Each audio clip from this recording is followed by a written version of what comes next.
Nature's lab Italy my school అనే దానికి రావడం జరిగిందండి. ఈ స్కూల్ అంటే మన జూబ్లీ హిల్స్ నడిబొడ్డులో ఇంత పెద్ద స్కూల్ని కిండర్ గార్డెన్ నుంచి ప్రీ స్కూల్ నుంచి ఇంట్రడ్యూస్ చేయడం అనేది చాలా ఆనందంగా ఉంది.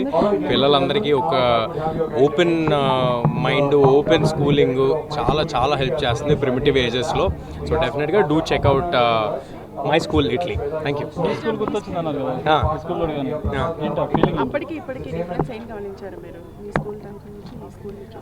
అంటే స్టూడెంట్గా నన్ను అడగడం చాలా రాంగ్ అనుకుంటా, ఎందుకంటే నేను స్కూల్లో కంటే షూటింగ్లో చిన్నప్పుడు ఎక్కువ ఉండేవాడిని.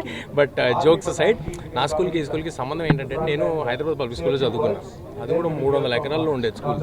సో ఇది కూడా ఇంత పెద్ద స్కూల్లో ఉంటే ఒక sense of open mindedness build అవుద్ది చిన్నప్పటి నుంచి పిల్లలకి. సో అది నాకు ఆనందంగా అనిపించింది. అండ్ మా స్కూల్ ఎవరైతే నిజామ్స్ డొనేట్ చేశారో ఆ నిజాం గారే ఇప్పుడు ఈ స్కూల్ కూడా డొనేట్ చేయడం జరిగింది. వాళ్ళ ఫ్యామిలీ నిజామే డొనేట్ చేయడం జరిగింది.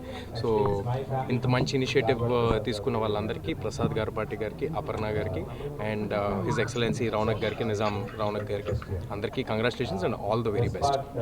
చిన్న సినిమా నుంచి 400 కోట్లు కలెక్ట్ చేసే సినిమాగా ఎదిగింది. ఎలా ఫీల్, ఆనందంగా ఫీల్ అవుతామండి.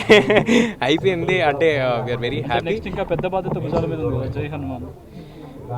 జై హనుమాన్కి ఇంకా చాలా టైం ఉందండి. సో ఈలోపు వేరే సినిమాలతో రావడానికి ప్రయత్నిస్తాం.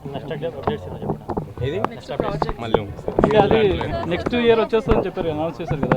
ఎవరండి? జై హనుమాన్ ఎండింగ్ లో అనౌన్స్ చేశారు కదా 2025 లో వచ్చేస్తుంది. మా ప్రశాంత్ గారు హనుమాన్ కూడా వెంటనే వచ్చేస్తున్నా అన్నారు, కానీ ఆయన టైం ఆయన తీసుకున్నారు. So I hope as early as possible తీసుకురావడానికి ట్రై చేస్తాను. నెక్స్ట్ ప్రాజెక్ట్ ఏముంది? నెక్స్ట్ ప్రాజెక్ట్ చెప్తా.